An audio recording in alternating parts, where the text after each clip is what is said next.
एक दिन मैं उनका इंतजार करते हुए जोर जोर से गाना गा रही थी। वो आ गई उनकी याद, वो नहीं आए। मैं गाने में इतनी मगन थी कि कब से पतिदेव घंटी बजा रहे थे मुझे पता ही नहीं चला।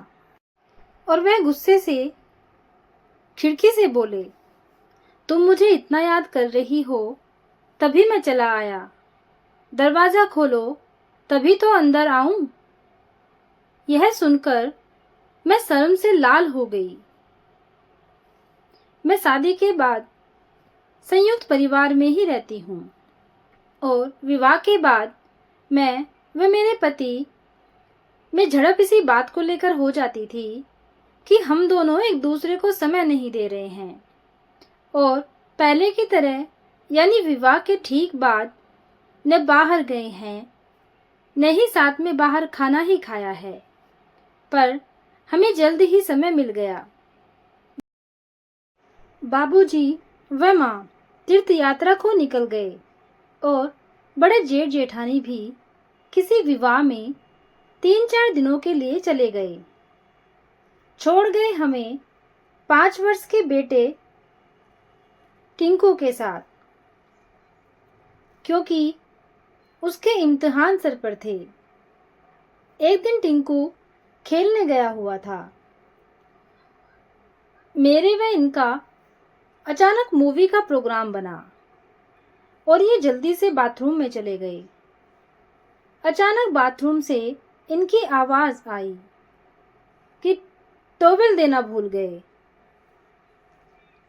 और वो टॉवल मांग रहे थे। मैं टॉवल देने गई तो उन्होंने मुझे अंदर खींच लिया और हम प्यार भरे उन क्षणों में भूल गए कि बाहर का डोर खुला ही छूट गया था। इतनी देर में टिंकू अंदर आ गया। आहट पाकर घबराकर पहले ये निकले, पीछे पीछे मैं जल्दी से बाहर निकलने लगी कि टिंकू बोल पड़ा, चाची हमें भी आपके साथ नहाना है। अचानक मैंने देखा खाना बनाने वाली चाची भी आ खड़ी हुई थी और देखकर हंस रही थी कि मैं मारे शर्म के लाल हो गई और भागकर कमरे में मुंह छिपाया था। बात कुछ दिन पहले की है। मेरी ननद के देवर की शादी थी। शॉपिंग की वजह से दीदी के देवर भी हमारे घर आए थे। उनके साथ उनके दोस्त भी थे। रात को हंसी मजाक चल रहा था। मेरे पति जो जीपीआई कंपनी में काम करते हैं, तभी वो भी ऑफिस से घर आ गए थे। उनके बैग में सिगरेट व सिगार हमेशा रहता है।